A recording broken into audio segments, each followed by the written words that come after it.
어, 금요 성경 공부를 김현숙 권사님의 기도로 시작하겠습니다. 고마우신 하나님, 저희들을 선한 자리에 불러주셔서 감사합니다. 하나님 말씀 앞에 설 수 있는 시간이 되게 하시고 이렇게 함께 모이게 해주셔서 감사드리며 오늘도 말씀을 통해서 나를 돌아보게 하시고 또 우리의 삶 가운데 무엇이 필요한가를 다시 한번 생각하는 시간이 될 줄 믿습니다. 아멘. 말씀을 전하는 우리 집사님에게 더욱더 강건함을 허락하여 주시고 또 준비하신 그 말씀을 마음껏 준비하는 말씀을 선포하는 시간이 되기를 원합니다. 우리는 아멘. 그 말씀을 아멘으로 받고 하나님 앞에 바로 살아갈 수 있는 우리들이 될 수 있도록 도와주시옵소서. 아멘. 감사드리며 우리 주 예수 그리스도 이름으로 기도드립니다. 아멘. 아멘. 감사합니다. 지난주에는 우리가 그 영들의 세계, 하나님이 창조하신 이 피조 세계 중에 우리 인간계를 창조하시기 전에 영계를 먼저 창조를 하셨는데, 그 영계에 대해서 우리가 좀 더 깊이 있게 살펴보고 또한 사탄의 정체 그리고 그 타락한 천사들 이 영들을 분별하는 그런 영 분별의 시간을 가졌었습니다.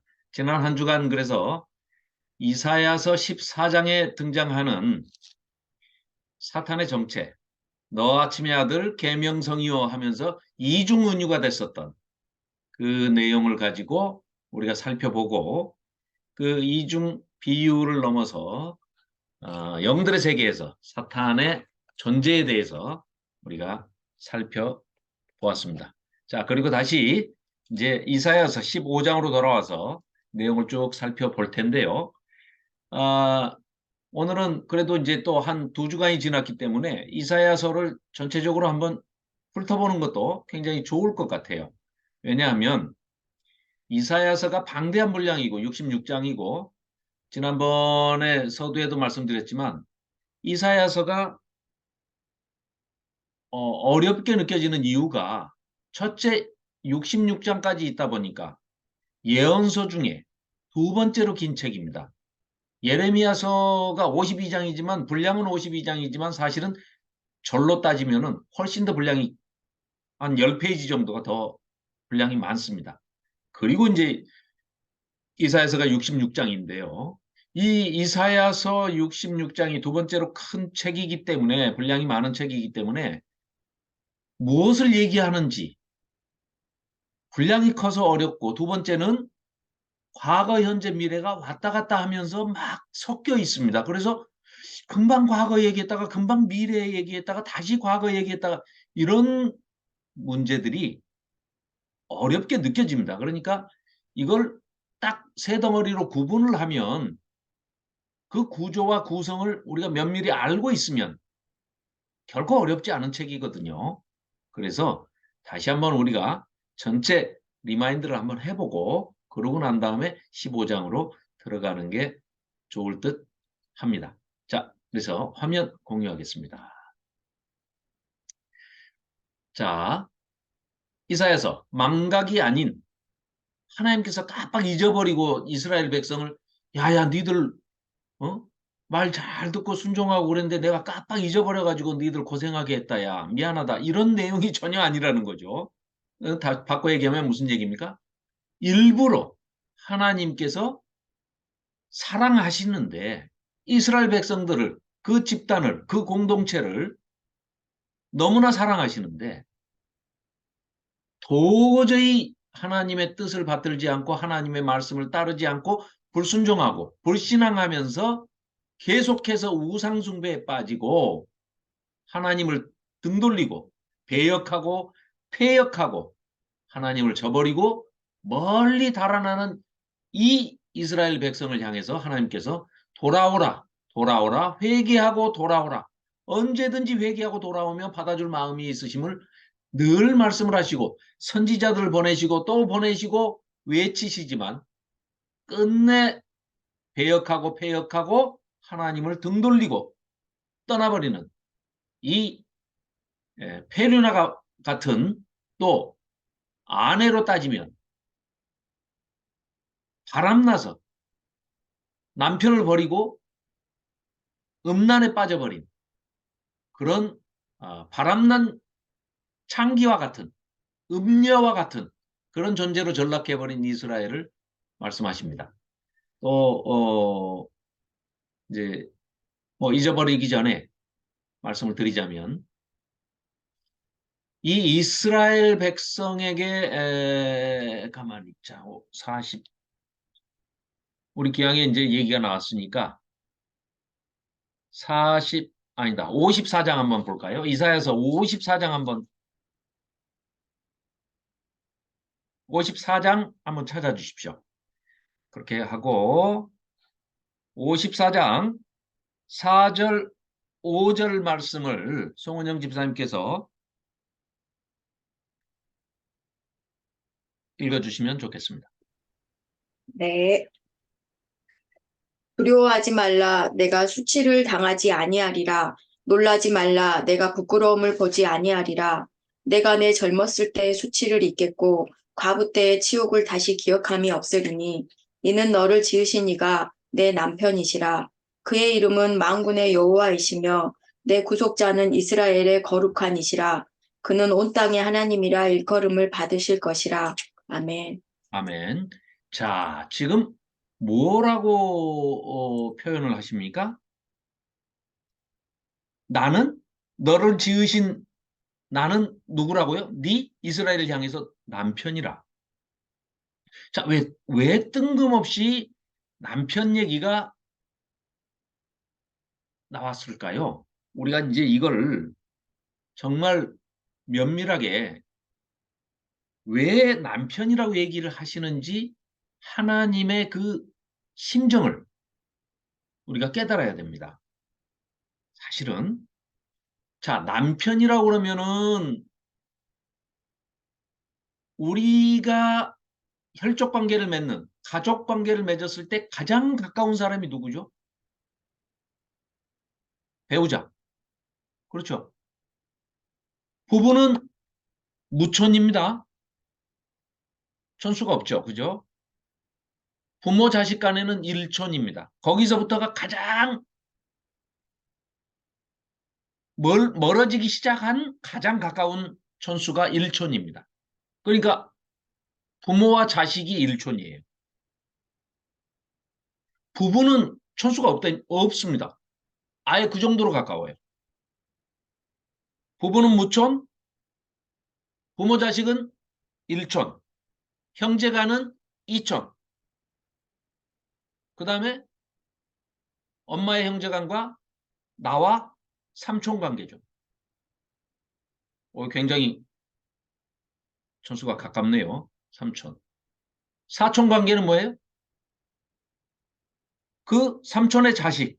삼촌의 자식이니까 삼촌의 플러스 1촌이니까 3 플러스 1이니까 나하고는 사촌간이죠.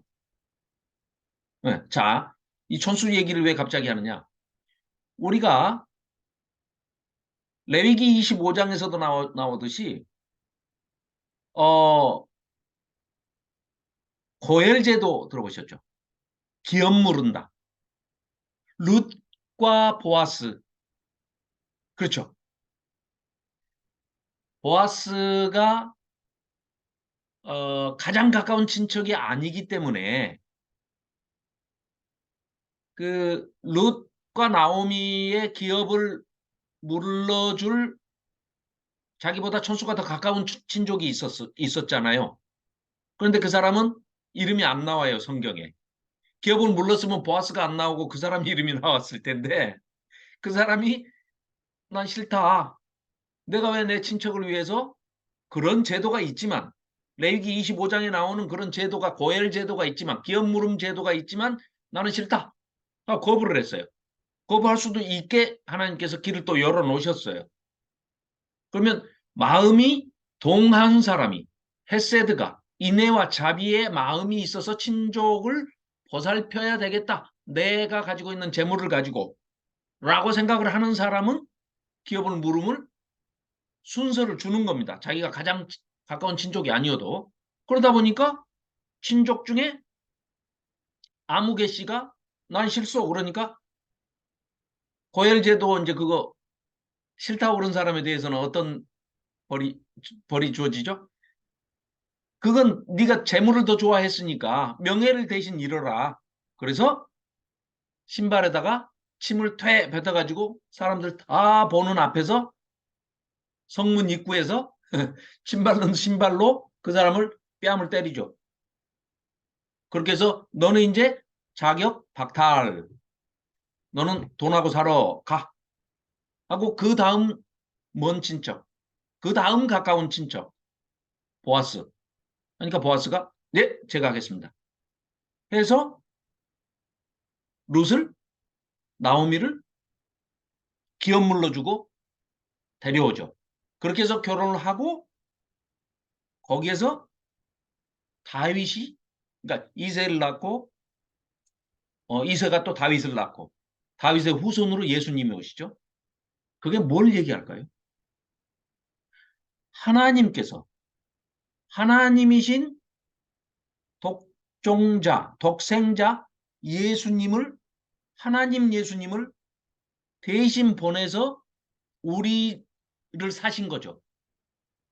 대신 죽여서 값을 치르고 우리를 대신 사신. 하나님의 입장에서는 우리는 지금 고혈제도 때문에 하나님이 예수님이 스스로 제물이 돼서 죄값을 우리 죄값을 치러주고 스스로가 자원에서 죽음을 택하심으로써 그 보혈의 피로 우리를 사신 거죠. 똑같은 비유가 들어있는 겁니다. 그러니까 지금 하나님께서 이 이스라엘 백성 다 참 이 심판에서 죽여 멸망시켜서 없애버려야 마땅한 이 이스라엘 백성을 고엘제도, 기업물음 제도로 자기 아들 하나님을 보내셔가지고 사셨듯이 이 이스라엘 백성을 사시려면 가장 가까운 친척이 누구라고요? 남편. 그래서 이 54장 이사야서 54장 방금 낭독하신 5절에서 너를 지었는데 어떻게 남편이 되겠습니까? 창조주신데. 그런데 심정적으로는 뭐라는 거예요? 네가 내 부인이고 바람난 부인 그것도. 그 호세아서가 생각나시죠? 호세아서. 호세아의 부인 고멜이 애들 팽개치고 바람 나가지고 다른 논팽이한테 가서 다른 남자하고 살고 있는데 그 찾으러 간 본 남편인 호세아가 그 세서방 기둥서방이 하는 얘기가 네 부인 찾아가려면 나한테 돈 가져와. 뭘 재물 가져와. 이러니까 또 그걸 통통 팔아서 또 재물을 만들어 가지고 호세아가 그 자기 부인, 바람난 부인 고멜을 찾아오기 위해서 그 재물을 준비해 가지고 가지 않습니까? 그게 기업 물르는 거죠. 그게 대속의 의미입니다. 그것도 심지어 바람난 부인을 찾아오기 위해서 자기 재산을 팔아가지고 그 논팽이한테 갖다 주고 부인을 찾아오는 거예요. 하나님이 꼭 그러신다는 거죠. 그 호세아가 이름이 여호수아가 호세아 아닙니까? 여호수아가 예수고 다 똑같은 이름이죠. 여호수아, 호세아, 예수스, 예수 다 똑같은 이름 아닙니까? 발음만 조금 다를 뿐이지. 이런 심정을 너희들도 제발 좀 알아다오. 알았으면 좋겠다. 하나님께서 그런 심정으로 이런 고엘 제도에 대해서 말씀을 하고 계시는 거죠. 그래서 사실은 이사야서 54장 방금 읽으신 이 5절도 너를 지으신 이스라엘 백성을 아니 온 인류를 창조하신 분이 어떻게 남편이 되겠습니까? 근데 뭐 때문에요? 고엘 제도 구속하기 위해서 너희들 대속하기 위해서 내가 재물을 주고 다시 우상숭배에 빠지고 음란한 바람난 부인 같은 너를 내가 남편인 내가 다 대가를 치르고 물어주고 사오겠다. 다시 찾아오겠다. 이걸 미리 얘기하고 있는, 암시하고 있는, 예표로 보여주고 있는 책이 이사야서고, 아까 말씀드린 대로 룻기, 그리고 호세아서, 이런 책들이 바로 고엘 제도를 얘기하고 있다. 이런 말씀입니다. 자, 얘기가 길어졌습니다만 우리가 그래도 이 내용은 좀 알고 가는 게 좋겠다. 그래서 자, 보시면 자, 여기요. 이 표를 좀 한번 보시는 게 좋겠습니다. 자, 먼저 1장부터 큰 두 덩어리로 한다면은 1장부터 39장까지가 이제 제1 이사야 이렇게 나눈다고 그랬죠. 그 다음에 40장부터 66장까지를 그냥 제2 이사야 이렇게 큰 덩어리로 두 덩어리로 나눌 수도 있고요. 또 40장에서 66장까지도 조금 더 자세히 살펴보면 40장부터 55장까지가 포로 잡혀간 이야기. 그리고 56장부터 66장까지가 포로 귀환에서 일어난 이야기. 그러니까 이게 시대적으로 전체적으로 본다면 한 200년간에 걸친 이야기거든요. 그렇죠? 우리 지난번에 처음에 이사야서 시작할 때 살펴봤던 게 뭐였어요? 이사야서 왕들 이름이 나오잖아요. 그러니까 1장에서 이제 제일 먼저 나오기 때문에 그 연도를 계산을 해보면 BC 740년에부터 701년까지의 그 40년간의 이야기인데 사실은 유다왕 1장 1절에 유다왕 우시야 죽던 해에 이제 사역을 시작하는데 그때가 740년입니다. BC. 기원전 740년이에요.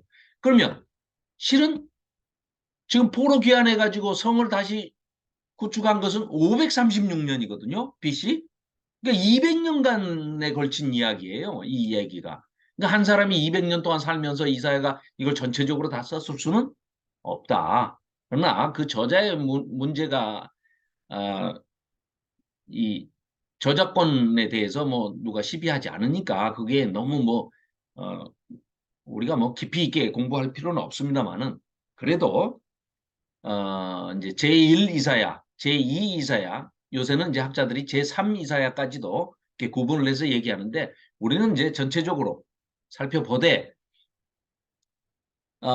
역사적인 시대 수는 그렇지만 이 이사야서가 또 면밀히 살펴보면 1장부터 66장까지가 전체적으로 또 연결성과 연속성 그리고 앞부분과 뒷부분에 있어서도 1 이사야, 2 이사야, 뭐 3 이사야를 구분하더라도요. 전체적으로 메시지들이 다 연결이 돼 있습니다. 그리고 핵심적인 메시지가 다 통일성이 있고 상관관계가 있기 때문에 그런 내용들을 좀 살펴볼 필요가 있습니다. 자, 전체적인 구조는 이렇습니다. 앞에 표 보시는 것처럼 자, 1장부터 우선 먼저요. 이 전체가 다 시로 돼 있습니다. 시로. 놀랍죠? 우리가 히브리어를 잘 알고 히브리어를 공부를 좀 했다 하면 영어를 좀 하듯이 아니다. 한국말 하듯이 히브리어를 좀 안다 하면 이 히브리어 원어로 된 이사야서를 읽으면 감동이 어마어마할 거예요. 근데 참 어떤 면에서는 다행이죠. 우리가 히브리어를 모르기 때문에 이게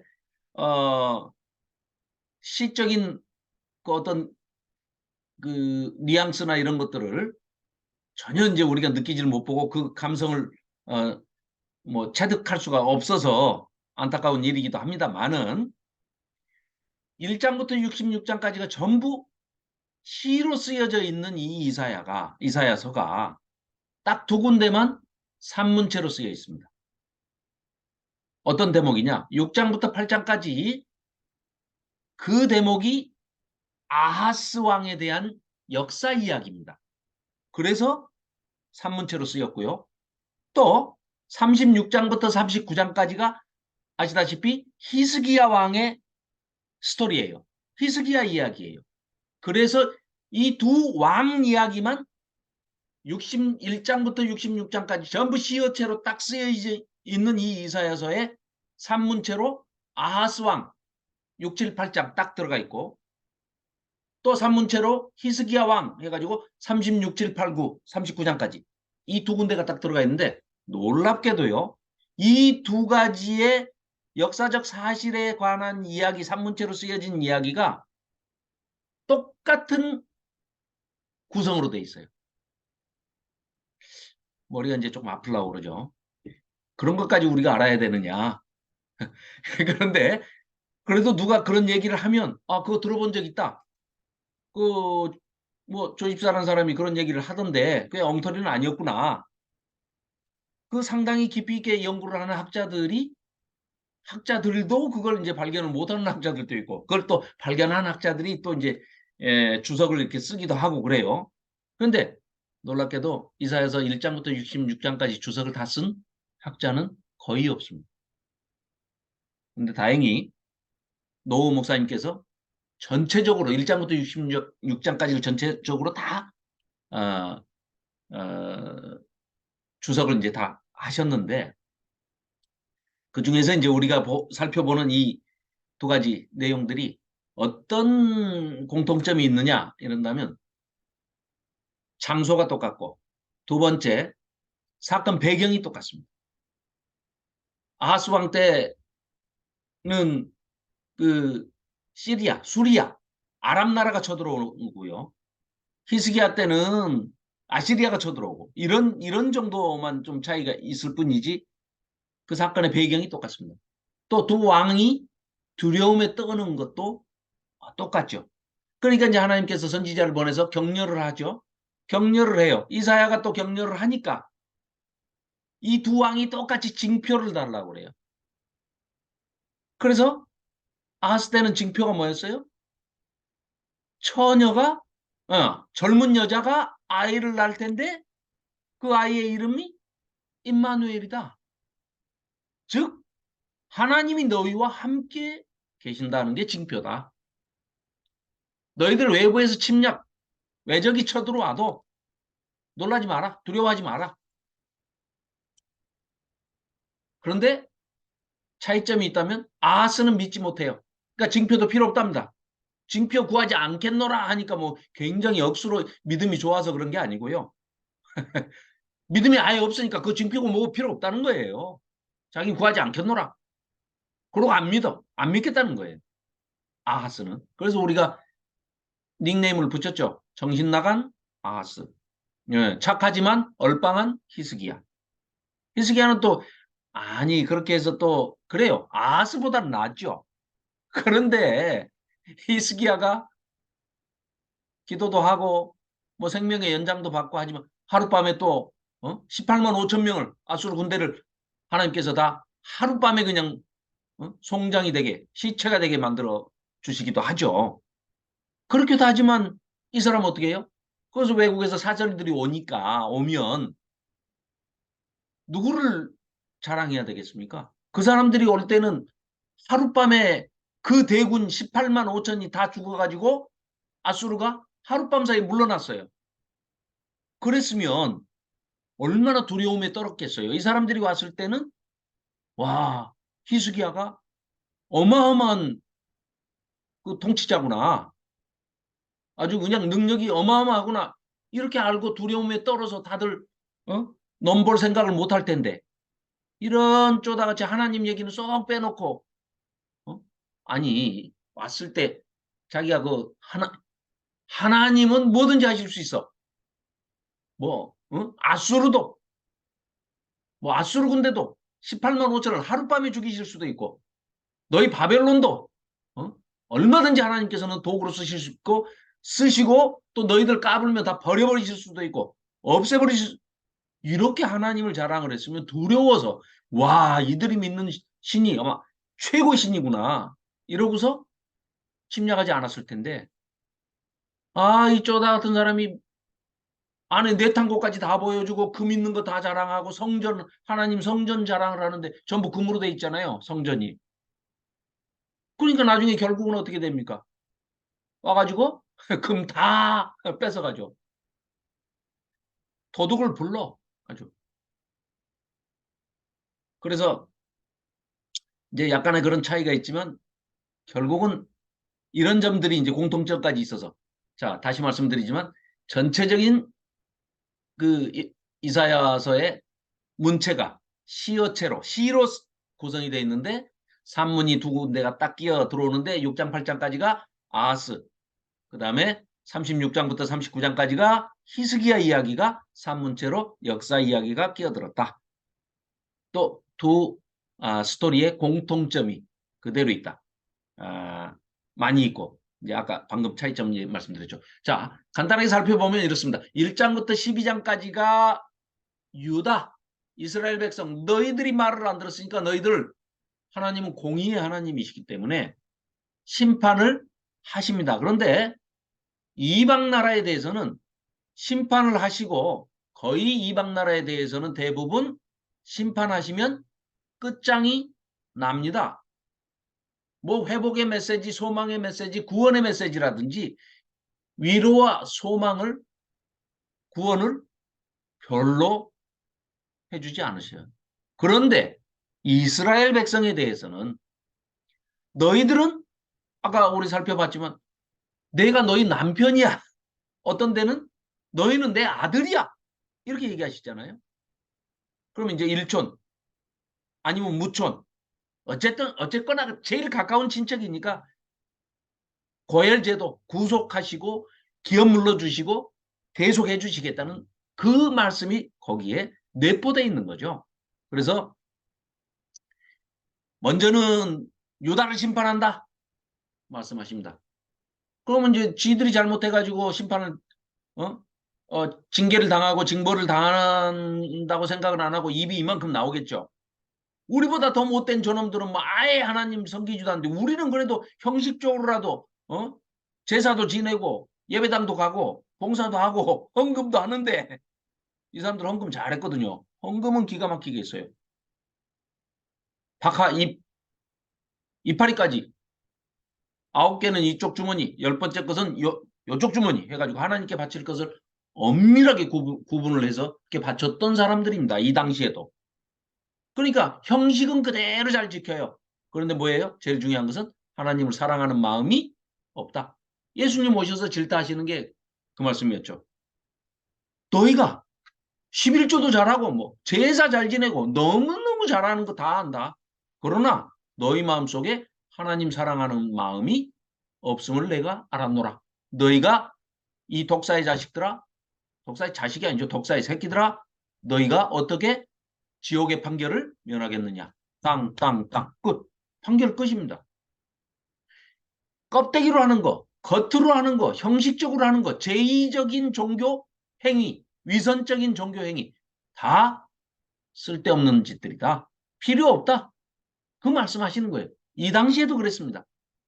그래서 유다가 우리보다 더 못된 우리는 그래도 그런 형식이라도 지켰는데 이방은 아예 안 지키고 하나님 아예 모르잖아요. 그런데 저런 놈들을 데려다가 우리를 혼내신다고요? 아니야. 저 애들도 저 나라들도 이방 나라들도 심판을 받아. 내가 단지 도구로 썼을 뿐이야. 아람 나라도 다메섹도 수리아도 아수르도 바벨론도 다 내 도구고 열방이 다 내가 만든 나라야. 그러니까 모든 이방 나라도 하나님께서 다 만드신 거죠. 그러니까 다 도구로 쓰시는 만군의 주, 모든 나라의 열국의 하나님이시다. 그래서 13장부터 23장까지가 이방 나라에 대한 심판을 얘기하십니다. 그러니까 오늘 살펴볼 책은 간단합니다. 아수르, 모압, 암몬, 다메섹 너희들 다 망해. 징계를 내리시면 끝장나는 겁니다.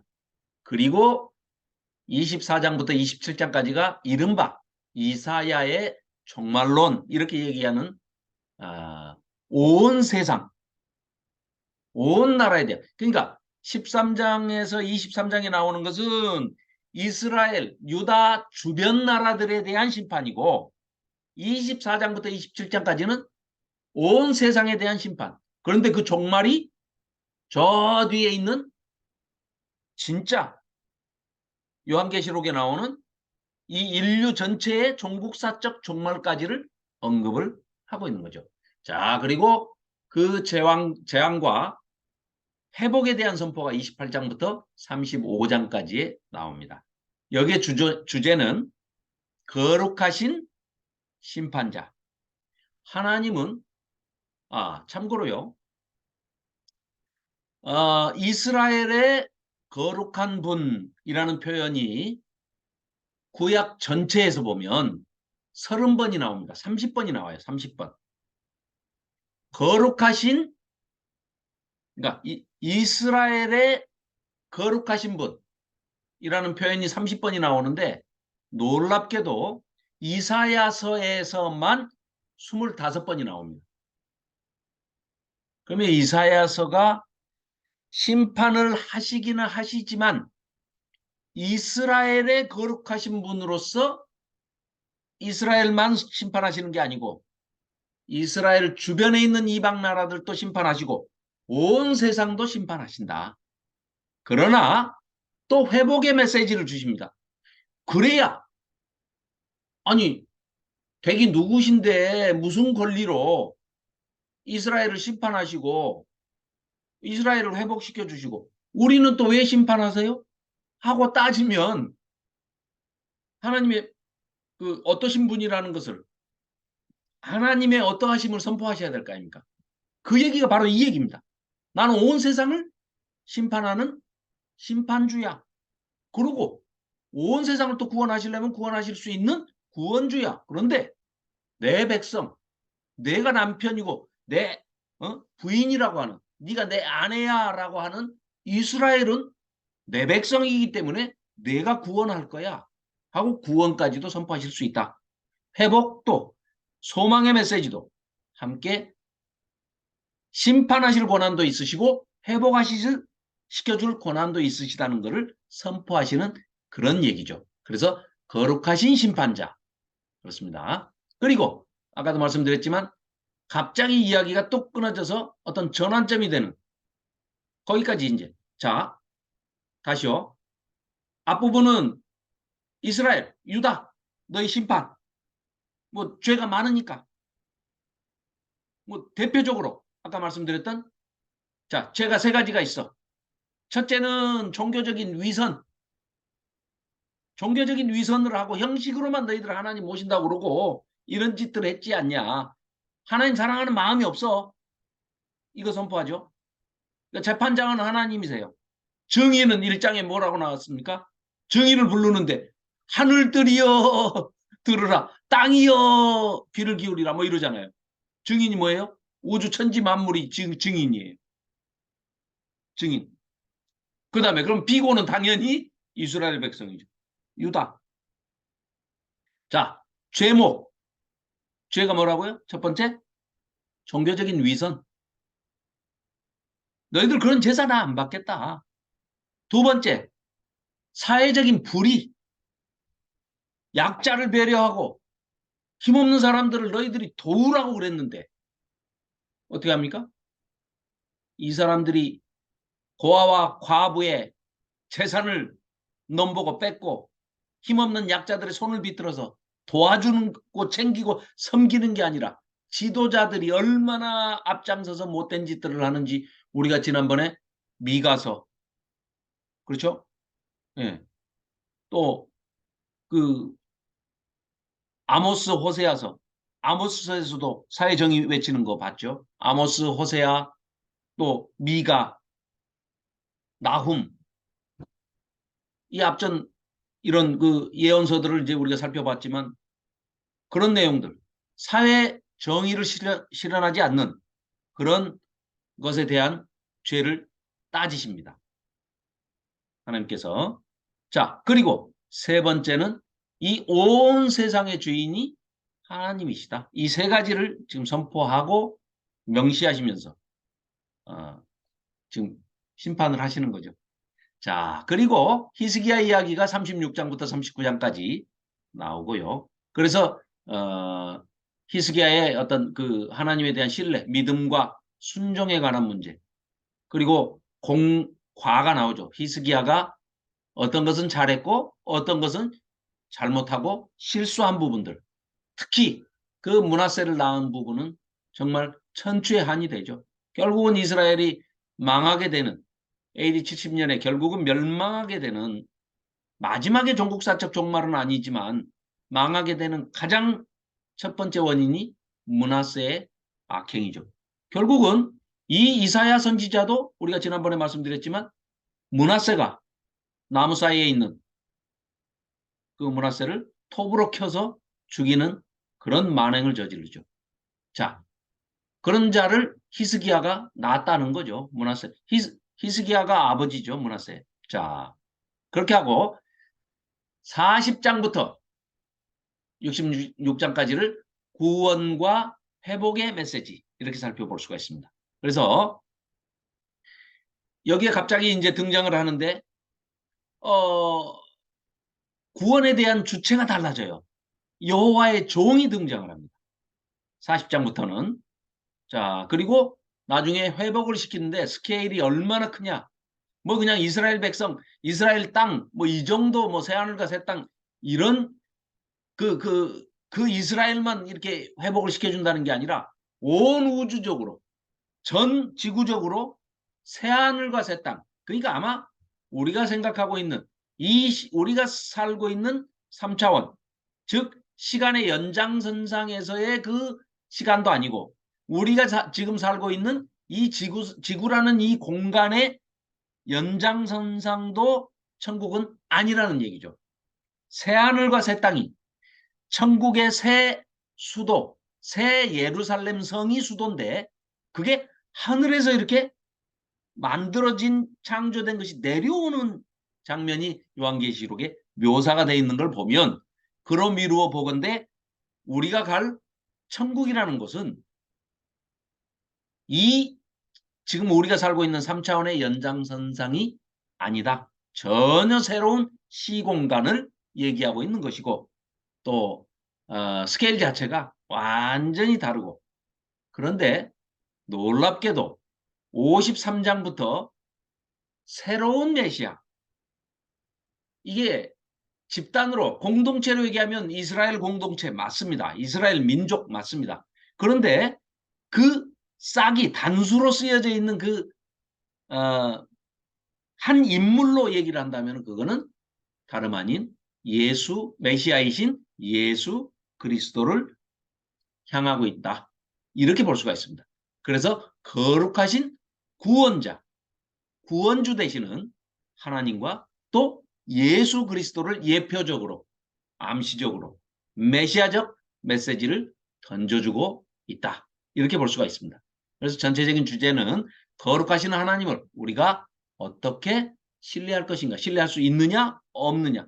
뭐 이건 뭐 던져주는 얘기죠. 자, 한 번 더 반복해서 약간 다르게 본다면 이렇게 볼 수가 있겠습니다. 자, 똑같습니다. 포맷이 똑같아요.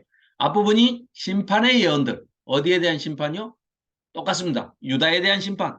그리고 유다를 둘러싸고 있는 그 주변 나라들에 대한 심판.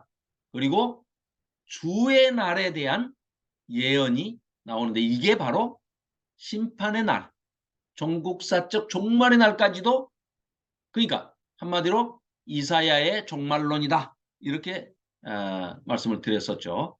그리고 이제 다시 회복과 소망의 메시지는 바로 심판만 하고 끝나는 게 아니라 축복과 회복의 소망의 메시지를 주죠. 그래서 대체적으로 전반부는 심판, 경고, 책망, 문책 이런 주제들을 다루고 있고 방식은 예언이죠. 예언. 그런데 중간에 이제 역사 스토리가 딱 끼어 들어오죠. 그래서 히스기야의 이야기가 나오는데 아까도 말씀드린 대로 히스기야의 공과를 다루고 있죠. 역사적 이야기가 스토리텔링 형식으로 이제 끼어들고 있습니다. 그리고 40장부터 66장까지가 구원의 메시지, 위로의 메시지, 소망의 메시지, 용서와 평화의 메시지다. 그런데 이스라엘의 구원자, 이스라엘의 영광스러운 미래, 그리고 새하늘과 새 땅의 창조까지 회복의 메시지, 소망의 메시지를 던져주는데 메시아가 등장하는, 즉 예수 그리스도를 예표적으로, 예시적으로, 암시적으로 보여주고 있습니다. 자, 그래서 이사야서는 이 5단계 메시지가 있다, 이렇게 생각을 하시면 편합니다. 자, 이스라엘이 배반을 했어요. 그러면 자, 1장 한번 우리가 다시 한번 보면서 나머지 부분들은 이제 굉장히 스토리가 단순하거든요. 그러니까 1장을 한번 봅시다. 이 무슨 얘기를 드리고 싶냐면 이 이사야서 1장이 이사야 66장 1장부터 66장 전체를 요약해서 압축해서 지금 이 담고 있는 장이 바로 1장이거든요. 1장에 다 들어 있습니다. 그래서 자, 1장은 자, 맨 먼저 내가 너를 심판하는데 왜요? 뭐 때문에 심판한다는 이유가 나와야 되겠죠. 죄목이 나와야 돼. 네가 배반했으니까 하는 게 4절에 나옵니다. 그러니까 2절, 3절, 4절이 네가 얼마나 못된 짓을 해서 심판당하는지 알아야지 죄목을 낱낱이 밝히는 거예요. 4절 한번 봅시다. 슬프다 범죄한 나라요. 허물진 백성이요. 행악의 종자요. 행위가 부패한 자식이로다. 그들이 여호와를 버리며 이스라엘의 거룩하신, 여기 이 이스라엘의 거룩하시니 이런 표현이 25번, 총 구약에서 30번 나오는데 25번이나 이사야가 쓰고 있다는 거예요. 그만큼 거룩하신 이스라엘의 하나님이기 때문에 심판도 마땅하시고 회복도 감사하다. 이런 메시지입니다. 자, 이스라엘의 거룩한 신 이를 네가 무시했다는 거예요. 만홀히 여겨 하나님을 멀리하고 저리 도망갔도다. 물러갔도다. 너희가 어찌하여 매를 더 맞으려고 패역을 거듭하느냐. 그러니까 이제 보세요. 너 이렇게 배반했어. 그러니까 하나님 저버리고 너희들 배반했어. 그러니까 어떻게 한다고요? 5절부터 6절까지는 징계, 매 맞아야지. 심판 받아야지. 그 얘기입니다. 5절, 6절이. 너희는 매를 맞으려고 패역을 더하느냐? 온 머리가 병들었고 온 마음은 피곤하고 발바닥에서 머리까지 성한 곳이 없이 상한 것과 터진 것과 새로 맞은 흔적뿐이거늘 그것을 짜며 싸매며 기름으로 부드럽게 함을 받지 못하였도다. 매 맞아야 된다는 거예요. 그러면 매를 맞고 매를 때리면 하나님의 징계가 내리면 도망가는 사람이 있고요. 징계를 달게 받고 나중에 회개하는 사람이 있습니다. 그런데 지금 하나님이 원하시는 거는 뭐죠? 당연히 지금 회개하고 돌아오는 얘기죠. 그래서 16절 보시면 회개해라, 회개. 어떻게? 너희는 스스로 씻으며 스스로 깨끗하게 하여 내 눈앞에서 너희의 악한 행실을 버리고 모든 하나님 앞에 행했던 행악을 그치고 선행을 배우며 정의를 구하며, 그러니까 하나님 기뻐하시는 일을 골라서 해라.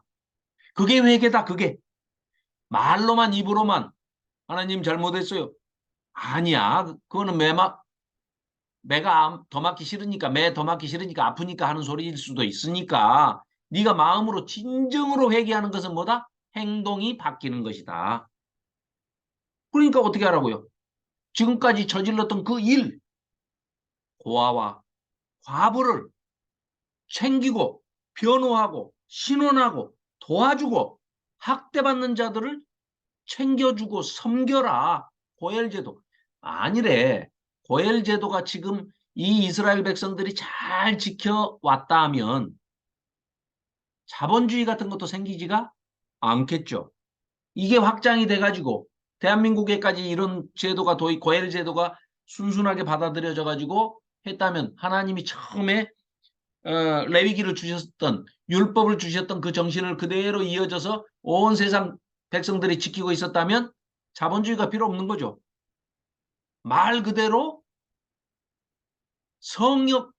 하나님이 통치하시는 공산주의, 사회주의, 균등하게 모든 재물과 땅과 부가 골고루 이 지구상의 인구들이 누리면서, 모든 인류가 누리면서 살고 있겠죠. 고엘 제도로 인해서. 그게 하나님이 바라시는 겁니다. 그러니까 너희들 안 지켰어? 안 지켰으면 이스라엘 너희라도 지켜라. 그런데 이스라엘도 고엘 제도를 안 지켜버리죠. 그러니까 이스라엘도 빈부차익 고엘 제도를 안 지키면 결국은 뭘로 팔려나가죠? 노예로 팔려나가죠.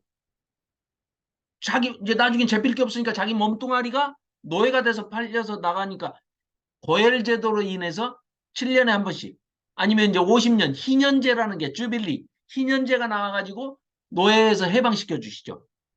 이런 제도가 고엘 제도인데 예수님께서 오셔서 첫 번째 선포하신 게 뭐였습니까? 묶인 자가 해방, 자유롭게 노예 해방을 선포하셨잖아요. 오셔가지고 억눌린 자들이 억압에서 풀려날 것이고 사슬의 무해인 자들이 노임을 받을 것이고 하는 게 전부 고엘 제도를 통해서 너희가 다 자유하는 몸이 될 것이다. 자유자가 될 것이다. 노예에서 해방될 것이다 하는 것을 선포하고 계시는 게 예수님의 첫 번째 그 설교 말씀에서 선포된 메시아적 선포가 바로 그 내용입니다. 그래서 지금 이 16절, 17절이 회개를 지금 얘기하고 계시는 거고 18절, 19절이 회복을 회개를 하면 하나님께서 반드시 회복시켜 주신다 하는 메시지가 18절, 19절에 들어있습니다. 제가 읽어보겠습니다. 18절, 19절입니다. 1장. 여호와께서 말씀하시되 오라 우리가 서로 따져보자 한번 변론해보자. 너희의 죄가 아무리 붉은 주홍빛같이 진할지라도 누군가 같이 희어질 것이야. 왜? 네가 회개하고 돌아왔으니까 내가 회복시켜 줄 거야. 이 말씀을 하고 계시는 겁니다. 그죠? 또 네가 진홍같이 붉을지라도 양털같이 하얗게 될 거야. 왜? 네가 회개하고 돌아왔으니까. 자, 네가 나를 배반했다가 내가 때렸어. 징계를 했더니 벌을 달게 받고 네가 회개했어. 회개한 게 뭐라고요? 16절. 네가 스스로 씻으며 스스로 깨끗하게 하며 내 목전에서 하나님 목전에서 악한 행실을 다 버리고 행악을 못된 짓 하던 거 다 그치고 선행을 배우고 정의를 구하며 학대받는 자를 도와주고 고아를 위하여 신원하고 과부를 위하여 변호해주고 이게 챙겨주는 그런 사회 고엘 제도가 다 이루어지는 사회 이런 사회를 만들면 내가 당연히 회복시켜주지. 그러니까 너희들 오면은 그 붉은 죄 내가 싹 눈같이 하얗게 다 죄사함을 해줄 거야. 그리고 19절 너희가 즐겨 순정하면 땅의 아름다운 소산을 다 먹게 될 게 뭐예요? 해마다 풍년되게 해주시겠다는 겁니다. 말 잘 들으면 제일 먼저 주시는 복이 뭐예요? 비, 평화, 번성, 동거. 네. 요 네 가지 주신다고 그랬잖아요. 말 안 들으면요. 말 안 들으면 뭐 어떻게 하신다고 그랬어요? 마이크 켜고 말씀하세요. 네. 말을 안 들으면 때리십니다. 그 다음에 비 하나만 안 줘도 그렇죠. 기근이 와요. 기근. 칼, 기근, 전염병 세 가지를 주신다고 그랬죠. 화를. 그럼 칼은 뭐예요? 니들이 농사 아무리 잘 지어봐라. 오랑캐들이 칼 들고 추운 지방에 사는 북쪽에서 그래서 오랑캐는 항상 북쪽에서 내려옵니다. 그래서 추운 지방에 먹을 것이 없으니까 칼 들고 내려와서 니들 농사 다 지어놓은 거 다 죽여버리고 뺏어가 버리면 너희들 끝장나는 거야. 그래서 칼, 기근 그래도 말을 안 들으면 너희도 그냥 비를 안 줘가지고 기근 가뭄이 들어서 아무것도 먹을 게 없게 만들어버릴 거야. 그러고 그나마 먹을 거 좀 감춰놨던 거 꺼내가지고 몰래 먹고 있으면 아예 다 전염병 들게 만들어가지고 다 그냥 멸절시켜버릴 거야. 말을 잘 들으면 비평화, 번성, 동거 하나님이 동행하신다는 뭐 이건 끝장이죠. 뭐 얼마나 좋겠습니까? 말 안 들으면 칼, 기근, 전염병. 어이구 그 말씀하고 계시는 겁니다. 19절 너희가 즐겨 순종하면 땅의 아름다운 소상을 먹게 내가 평화, 번성, 동거할 거야. 지금 그 얘기를 하고 계시는 겁니다. 그러니까 1장에 이렇게 자 그러면 구원의 메시지까지 완전히 마지막에는 내가 구원해 줄게. 그게 27절에 나와 있습니다. 27절 한번 보세요. 시온은 예루살렘을 얘기합니다. 정의로 구속함을 받고 구원을 받았다는 거예요. 집단으로 이제 공동체 단위로 이거 번역을 구원을 받은 그런 표현입니다. 다 받지는 못하겠죠. 이스라엘 백성이라고 해서 무조건 받는 건 아니고 어느 교회 소속이라고 해서 다 받는 건 아니고 그런 얘기입니다. 그 오해해서 확대 해석하면 안 돼요. 오해 해석해서도 안 되고. 자, 시온은 예루살렘은 정의로 구원함을 받고 구속함을 받고 그 돌아온 자들은 공의로 구속함을 받으리라. 벌써 여기서도 지금 포로에서 돌아올 자들, 남은 자 얘기를 지금 미리 복선으로 깔고 있죠. 그래서 자, 배반했으니까 징계를 받고 도망가거나 회개하지 않는 놈들이 있어요. 징계를 받아도. 그러나 너희들이 진정으로 회개하고 너희들의 행실을 고치고 하나님께로 회개하고 돌아오면 마지막에 아까 뭐라 그래요? 회복시켜 주신다. 회복만 시켜 주시냐? 아니, 구원도 시켜 주지. 구속시켜 주시고, 응? 공의로 너희들은 죄 없다. 내가 다 해줄 거야. 이 5가지 단계. 이런 메시지가 1장에 다 들어있다는 겁니다. 그래서 이게 66장에 쭉 널리 펼쳐놓은 것이 이사야서다. 이렇게 생각하시면 돼요. 그러니까 1장이 굉장히 중요한 내용이다. 이런 말씀을 드릴 수가 있겠습니다. 자, 그래서 아까도 말씀드렸죠. 거룩하다 만군의 여호와 하나님의 이름 30번 중에 25번이 나온다니까요. 이스라엘의 거룩한 분이시라. 거룩한 분이, 이분이 누구 되신다고요? 이스라엘 백성의 남편 되시는 분이래요. 기업 불러주신대요. 구속해 주신답니다. 고혈제도를 시행해서 자기 아들을 보내서 교회인. 그러니까 자, 성전의 개념으로 본다 하면은 솔로몬이 지었던 제1성전과 포로 귀환해가지고 스룹바벨이 지었던 제2의 스룹바벨 제2성전과 예수님이 오셔서 지으신 성전은 완전히 다르죠. 옛날에는 성전이 제일 큰 기능이 성전에서 옛날에 솔로몬 성전에서는 뭐 하는 게 제일 큰 기능이죠? 제사. 그죠? 제사 드리는 거 제사. 형식적으로 얼마든지 드릴 수 있어요. 그런데 그 제사 드릴 때는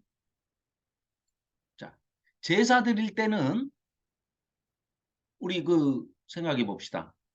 레위기에는 보면 뭐 혐오, 차별, 규제 막 이런 게 이방인 들어갑니까? 못 들어갑니까? 성전에? 못 들어가요. 만일에 그걸 계속 그런 식으로 하셨으면 여기 계시는 분 아무도 못 들어갑니다. 또 뭐 몸에 병이 있고 뭐 신체가 뭐 하고 이런 사람 또 못 들어오게 했잖아요. 차별했잖아요. 여자 들어갑니까? 못 들어갑니까? 여기 지금 여인들이 계시지만 여인들 죄송합니다. 옛날에 안 태어나신 걸 굉장히 감사하게 생각하셔야 됩니다. 그 당시에는 제1성전 솔로몬 때 태어나셨으면 여자들은 한 번 들어갈 수 있죠. 어디까지? 예, 여인의 뜰까지. 그것도 애를 낳은 사람만. 해산함으로 구원에 이르게 된다. 애를 낳았으니까. 그러니까 임시적으로, 일시적으로 그냥 쓰셨던 법이에요. 곧 폐하실 법이었죠. 하나님은 아시니까.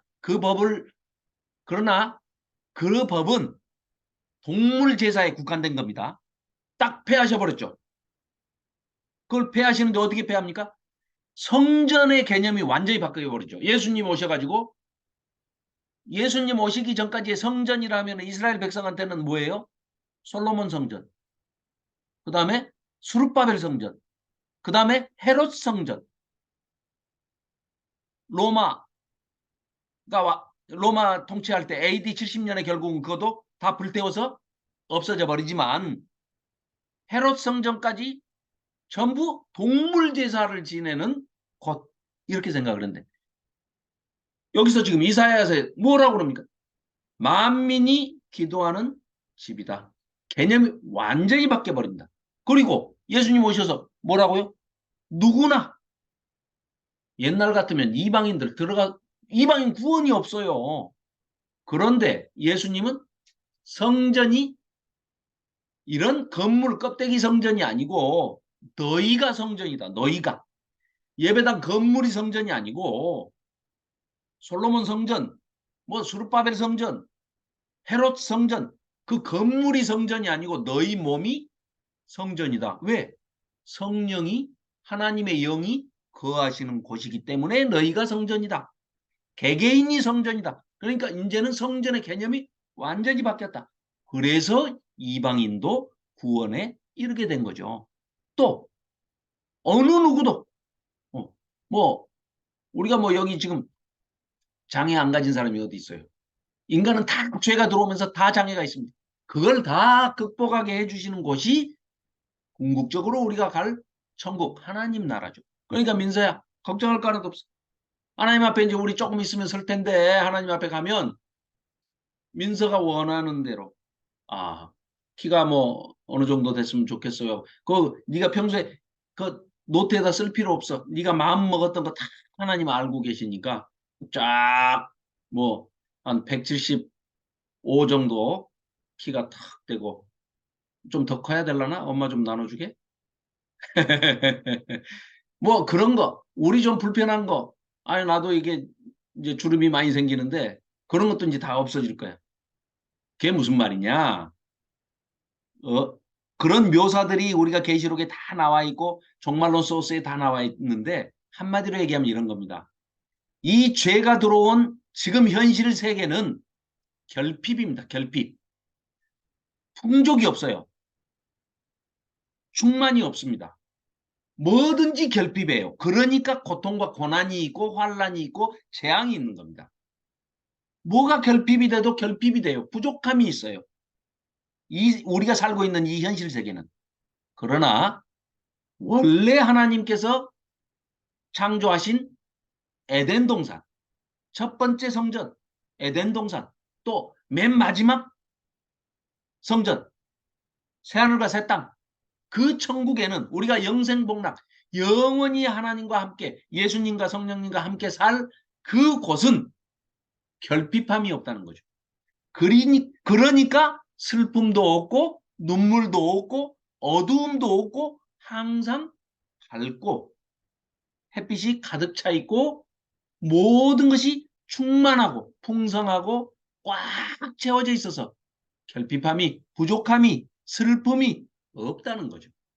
그런 얘기입니다. 자, 이제는 가만히 있자. 다시 돌아가서 자, 이제 성경으로 좀 돌아가서 어느 정도 좀 이제 이사에서 좀 정리가 되셨나요? 처음부터 다시 할까요? 자, 그러면 15장으로 넘어가서 잠깐만요. 자, 그러면 15장으로 넘어가서 이제 중요한 부분들을 한번 쭉 살펴보겠는데요. 잠깐만요. 네. 자, 15장. 여기서부터는 어떻다고요? 열방에 대한 이제 알고 있을 거야. 시간이 됐구나. 네네네네네. 알겠습니다. 자, 10분간 휴식하고 9시 12분에 뵙겠습니다. 물 한 잔씩 드시고요.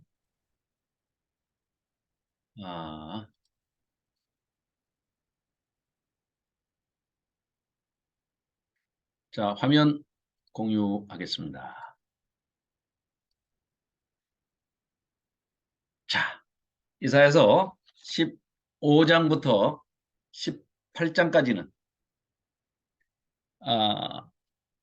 유다의 주변 나라들, 이방 나라들에 대한 예언입니다. 제일 먼저 15장. 그 타이틀을 보시면 모압에 대한 얘기죠. 그래서 여호와께서 모압을 황폐하게 하시리라. 15장 이제 타이틀이 그렇게 되어 있습니다. 그렇죠? 그래서 이제 모압은 아시죠? 모압과 암몬은 어떻게 해서 생겨난 나라죠?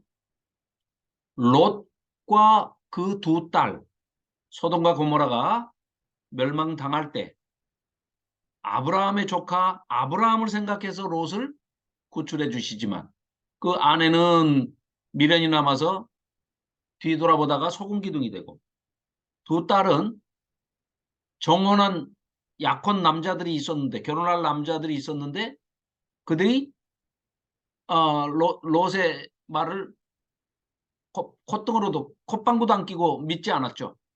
그래서 그 세상이, 그들이 봤을 때는 그들이 알고 있는 세상이 멸망해 버린 거예요.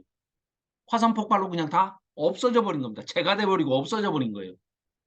그런데 이들의 머릿속에는 뭐예요? 해산을 해야 돼. 애를 낳아야 됩니다. 대를 이어야만 구원이 있다라고 생각을 하기 때문에 이 두 딸이 아버지를 술 취하게 해놓고 그 대를 잇는 그런 정말 지금에 와서도 이제 그 상상할 수 없는 그런 끔찍한 성범죄인데, 그때 당시 이들의 생각은 그 정도로 우매했다는 거예요. 눈에 보이는 게 세상의 전부인 줄 알고 있기 때문에 아무 정보가 없으니까요. 핸드폰이 있으면 참 좋을 텐데, 아니면 네이버만 있어도 네이버에 물어보세요 그러면 되는데 어디다 물어볼 데도 없고 다 죽어버렸어요. 그러니까 아버지를 술 취하게 해놓고 딸들이 그냥 그런 못된 짓을 해서 낳은 애들이 모압과 암몬입니다. 그런데 모압과 암몬은 멸절당하고 말죠. 결국은. 그래서 뭐 극률하심이 없습니다. 극률하심이. 자, 그래서 모압에 대한 예언입니다.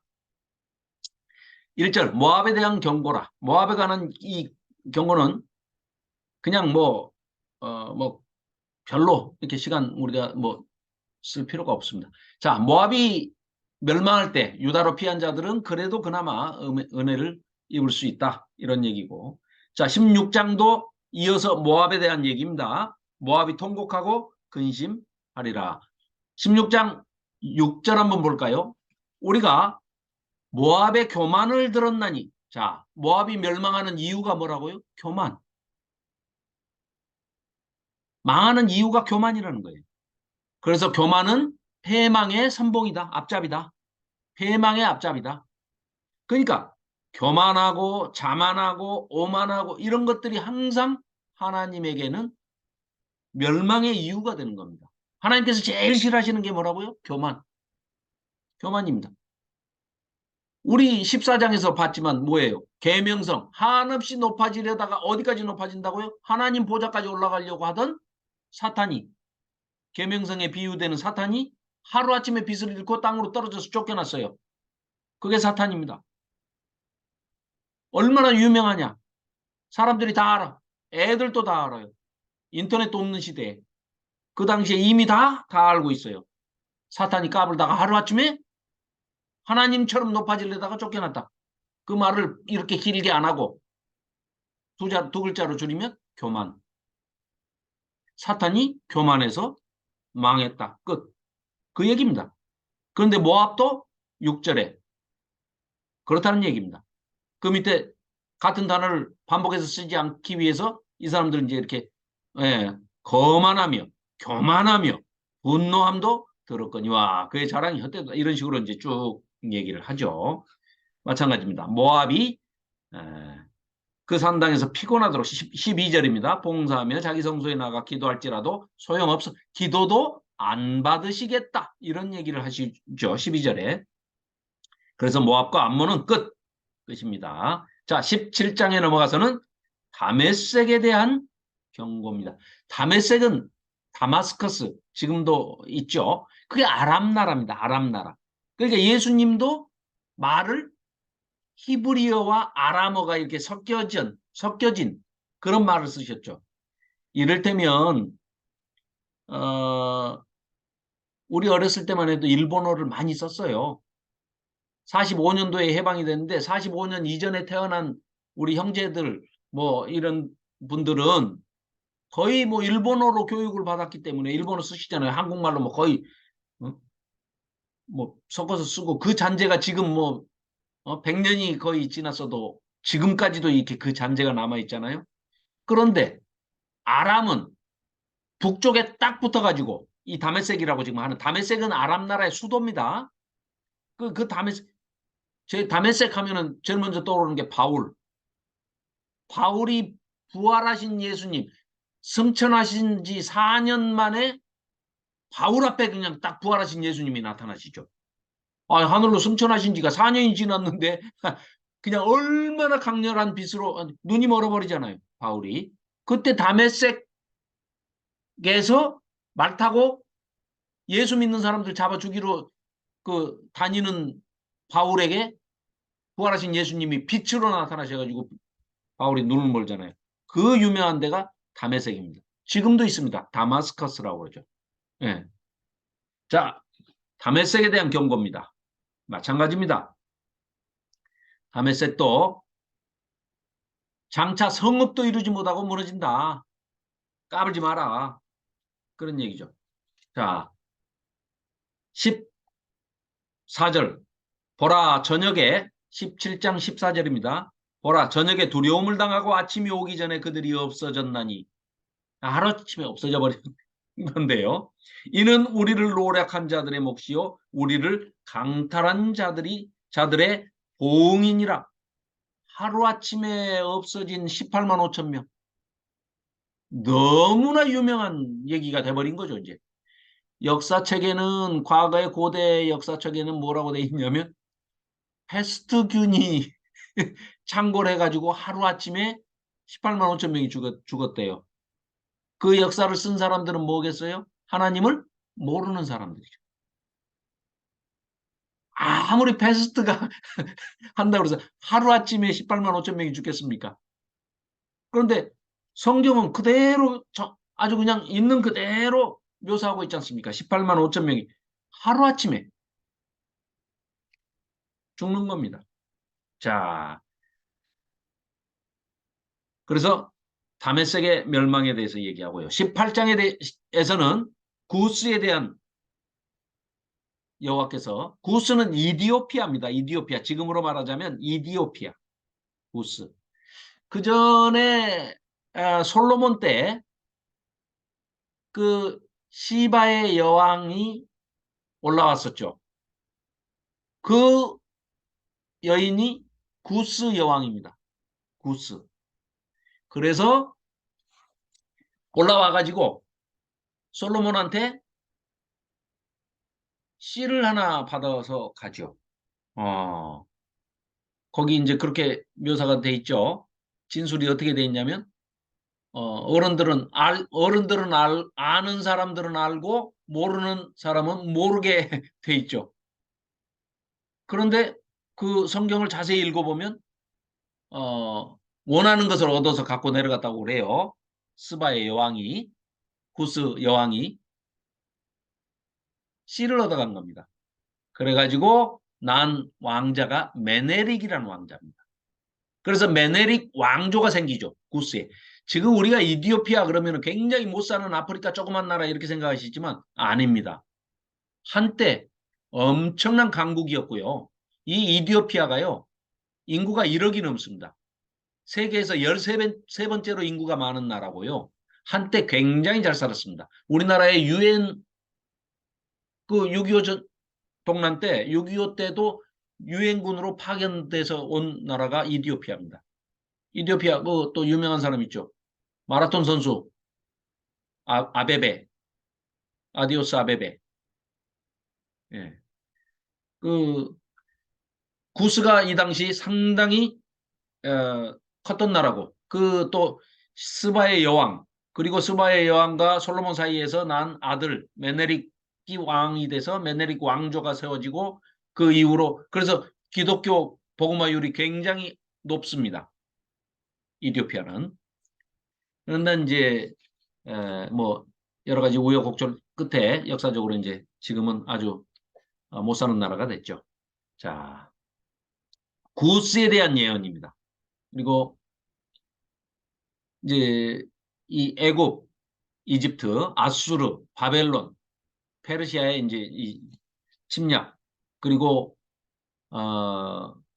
자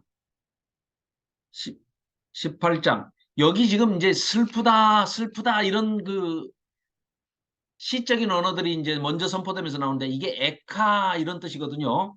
이게 사람이 죽었을 때 장송곡, 지난번에도 한번 설명드린 기억이 있는데, 아이고 아이고 할 때 뭐 이런 그 고글한다 이런 얘기 있죠. 이럴 때 쓰는 가장 비통하고 아주 이 고통스러운 그런 슬픈 감정을 표현할 때 쓰는 시적인 언어가 에카. 꼭 마치 한국말로 애가, 슬픈 노래를 애가라고 그러잖아요. 발음이 비슷하죠. 에카, 애가, 이런 그 시적인 언어입니다.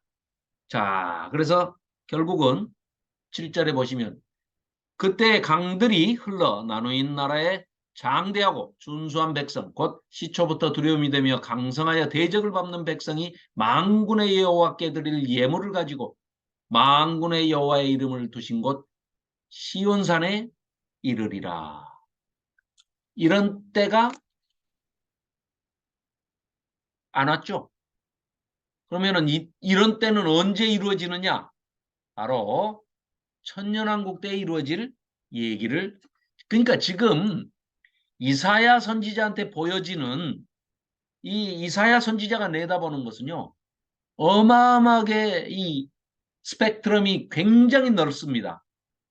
이사야 선지자가 보고 있는 이 스펙트럼이 과거, 현재, 미래도요, 거의 저 종국사적 종말의 미래까지를 내다보고 있습니다.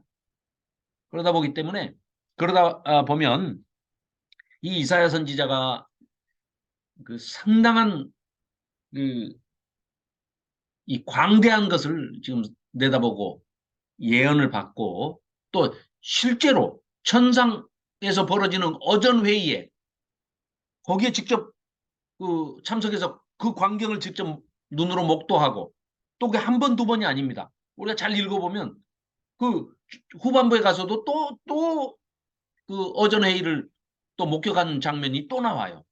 그러다 보니까 굉장히 이사야 선지자가 내다보는 스펙트럼이 크다. 이렇게 볼 수 있습니다. 자, 다시 정리하면 15장 모압에 대한 경고였습니다.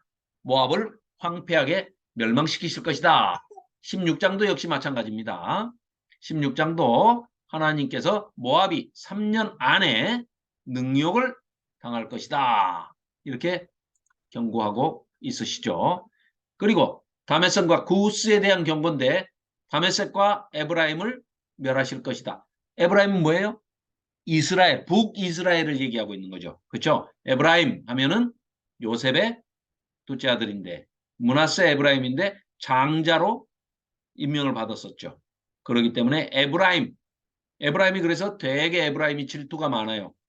자기들이 이제 북이스라엘의 왕이 된 거죠. 그래서 에브라임 지파가. 예. 자, 하나님이 열방을 꾸짖고 흩으실 것이다. 18장에 가서는 하나님께서 구스를 징벌하실 것이다. 구스는 지금의 이디오피아다. 이렇게 말씀드렸죠. 자, 이렇게 정리를 할 수 있고요. 자, 19장에 가서도 역시 마찬가지로 애굽에 대해서 구스와 애굽, 아술에 대한 예언이 18장, 19장에 이제 계속 나옵니다. 19장 1절부터 15절까지가 애굽을 향한 경고고 또 19장 16절부터 23절까지가 애굽과 아수르가 다시 돌아온다. 이렇게 얘기를 합니다. 자, 지도를 좀 연상하시면 좋습니다. 자, 맨 오른쪽에 그 유프라테스 강과 티그리스 강 이쪽이 갈대아, 즉 우리가 알고 있는 바벨론입니다. 바벨론. 그 위쪽이 아수르 제국, 아시리아라고 하는 아수르 제국이죠. 그러면 이제 그 밑에 막아주고 있는 게 아람이에요. 아람, 수리아, 다메섹. 여기가 이제 좀 완충장치를 하는 거죠. 여기가 무너지면 바로 북이스라엘이 망하는 거예요. 붙어 있으니까. 그러니까 어떻게 해요? 아시리아를 막아주는 아람 나라와 북이스라엘이 연합해가지고 남유다한테도 야 우리 셋이 합해가지고 연합군으로 싸우자 이렇게 제안을 하죠. 이때 이사야가 뭐라 그래요? 야야야 필요 없어 하지마 둘 다 쌩까 그냥 모른 척해 냅둬 그것들을 다 망해. 그런데 아하스가 나타나갖고 어떻게 해버려요? 저 거꾸로 아수르를 불러들여가지고 형아가 때려줘. 이 바람에 다 망하는 거 아닙니까? 결국은 그겁니다, 지금.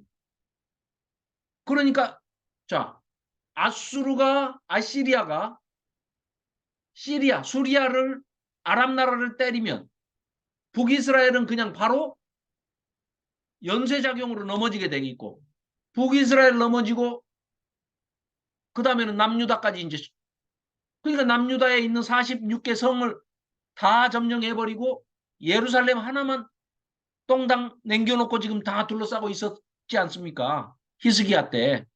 그러니까 히스기야 때 어떻게 해요? 하나님께서 아직 아들이 없어요. 히스기야가. 그런데 난 게 또 괴물 같은 그 생명 연장 받아가지고 난 게 그 문하세를 낳았지만 어쨌거나 다윗과 약속한 다윗의 언약이 있기 때문에 하나님께서 아수르를 아니 저 남유다를 에루살렘을 지켜주시죠.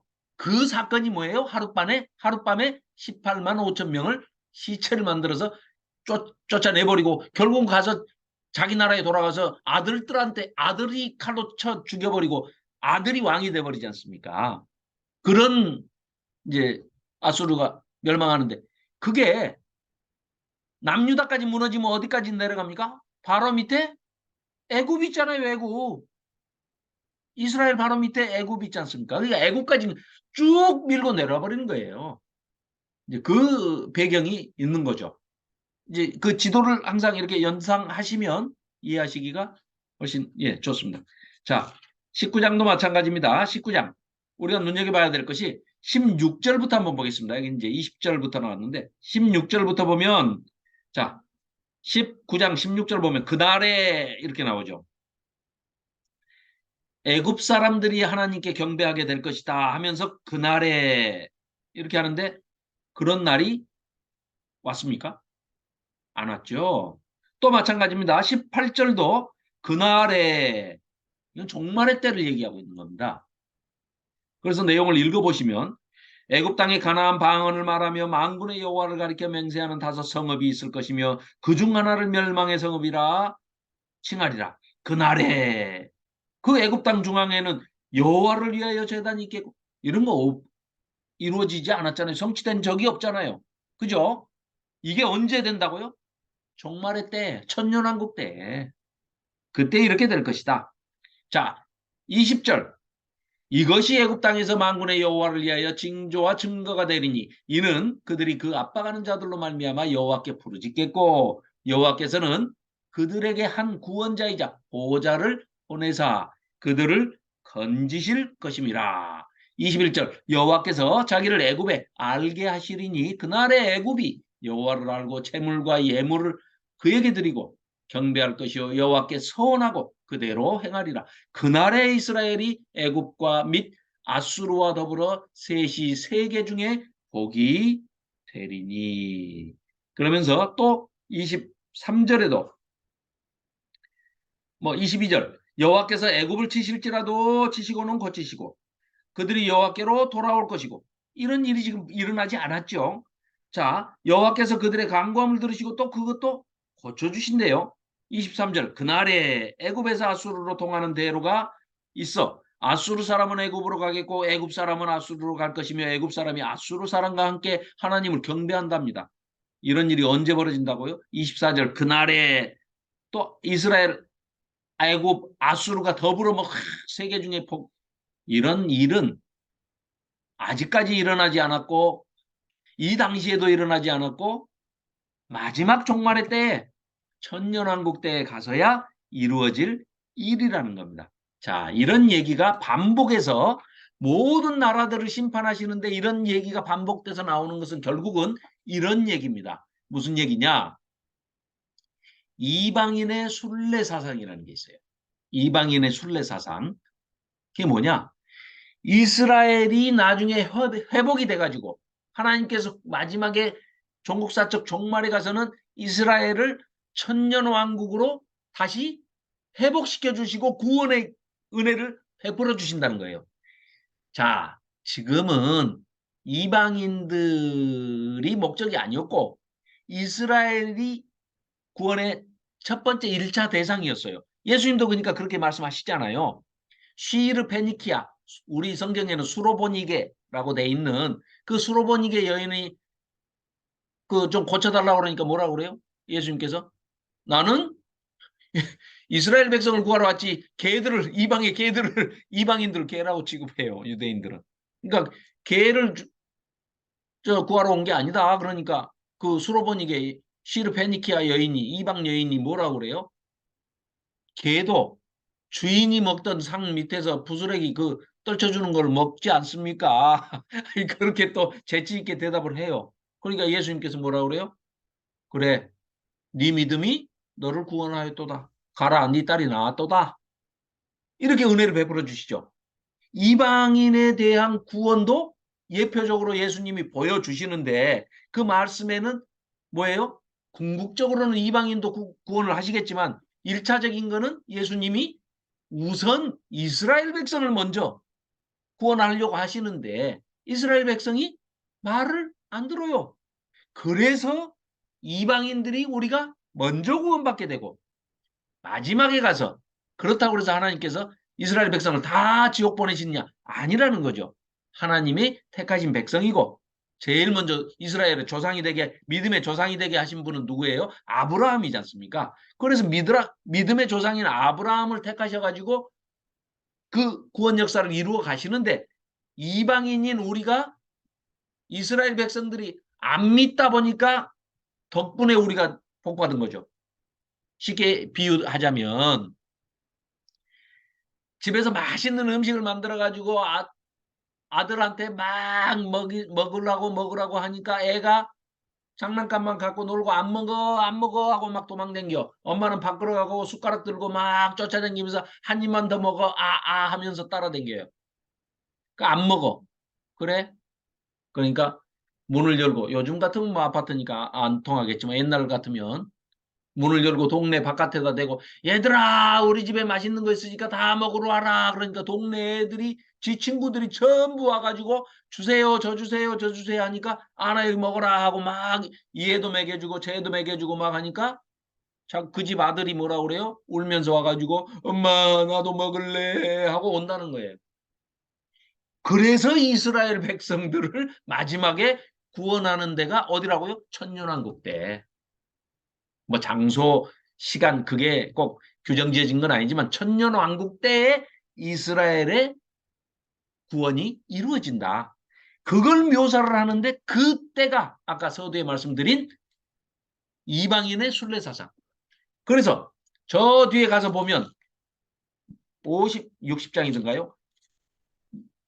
빛이 일어나는데 여호와의 빛이 예루살렘의 시온에서 그냥 온 세계 비치는 빛, 뭐 등대빛, 뭐 이런 빛이 아니고 태양빛보다 더 밝은 여호와의 빛이 온 지구에 비춰질 때, 그때 온 세상이 그 빛을 보고, 그러니까 온 지구에서 다 보이는 빛이에요.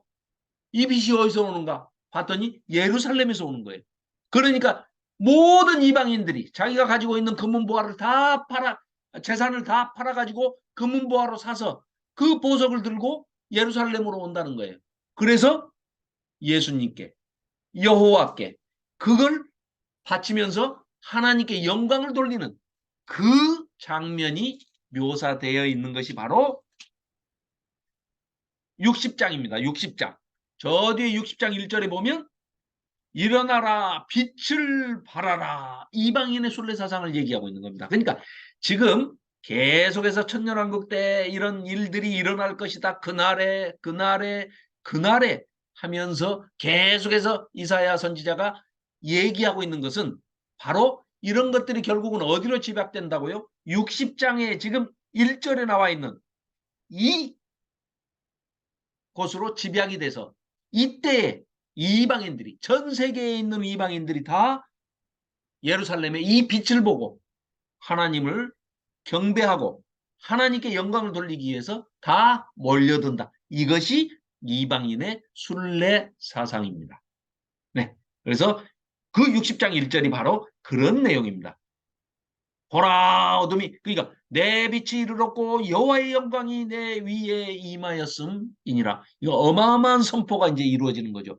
마지막 때에 모든 믿는 자들이 하나님께로 경배하러 이방인들이 다 오는데 그게 유대인들도 마찬가지입니다.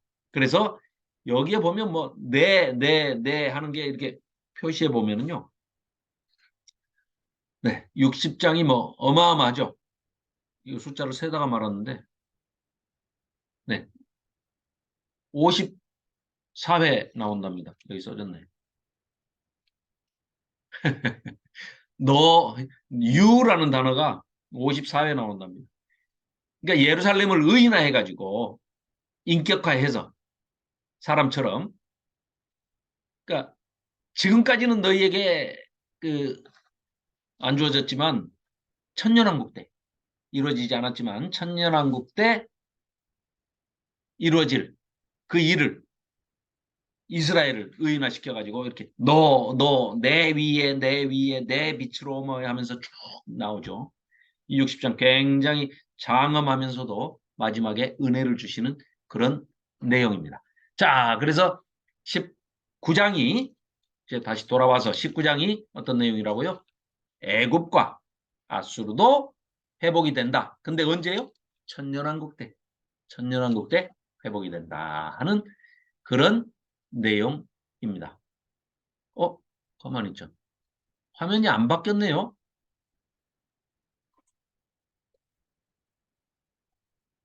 죄송합니다.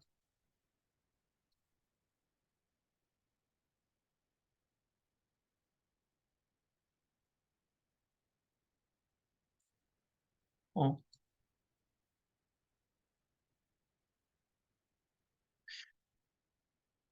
지금까지 화면이 15장 것이 나가나요?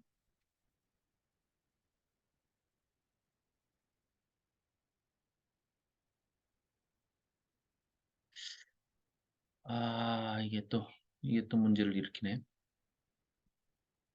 죄송합니다.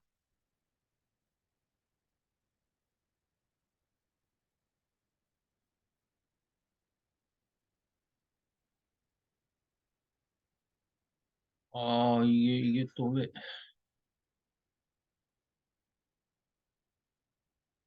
화면이 안 바뀌네요.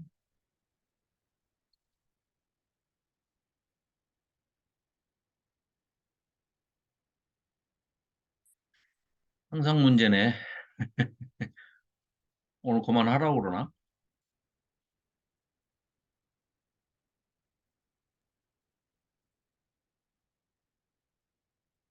민서야, 이거 어떻게 해야 되지? 원격으로 해줄게요. 어? 지금 응. 원격으로 해준대요. 할 수 자, 있어? 잠깐만. 내가 이거 화면 띄워볼게.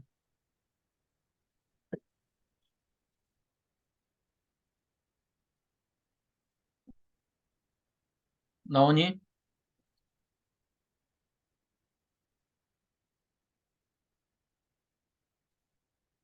이거 참. 나오지? 이제 아니요? 나오구나. 애니제출 그 있어요? 했어. 됐다. 됐지? 네. 네. 민서가 해준다 그러니까 바로 돼버리네. 무서워. 음, 음. 아까부터 이유 한 면만 떠 있었나요? 네, 죄송합니다. 괜찮습니다. 네. 자, 그래서 모압에 대한 경고, 다메섹 구스 살펴봤고요. 방금 말씀드린 게 18장, 19장 구스와 애굽, 아술에 대한 예언이었습니다. 다 살펴봤고요. 자, 또 20장에는 참 끔찍한 내용입니다. 이런 선지자의 사명은 참 잔인하죠. 빨개 벗고 다니랍니다. 이사야한테. 3년간. 왜요? 애굽과 구스와 아수르가 포로가 될 것이다. 그걸 예표로 보여줘라. 강대국 믿지 마라. 하나님을 믿어라. 제발 좀. 안 믿어요. 힘이 센 나라만 믿어. 그런 나라들도 다 포로 잡혀가. 그 포로 잡혀갈 때 그 퍼포먼스가 그거예요. 자, 도망을 가도 눈에 띄게 하려면은 옷을 벗겨야죠. 포로들을. 그 다음에 머리를 밀어버려요. 그러면은 딱 구분이 되잖아요. 머리가 있던 걸 자르는 건 가능하지만 머리가 삭발된 사람이 머리가 난 것처럼은 요즘처럼 가발이 있는 것도 아니고 안 되잖아요. 그러니까 포로를 딱 구분 지을 때는 심지어 너무 날씨가 춥다.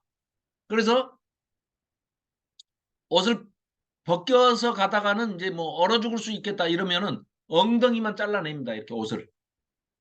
대소변을 옷 입은 채로 보라고. 줄로 다 묶어가지고. 그리고 머리를 삭발시켜버리고. 눈에 띄게. 그 예표로 지금 저기 이사야 선지자 보고 빨개 벗고 다니라는 겁니다. 너 포로 잡혀간다는 것을 보여줘라. 네가 몸으로 때워라.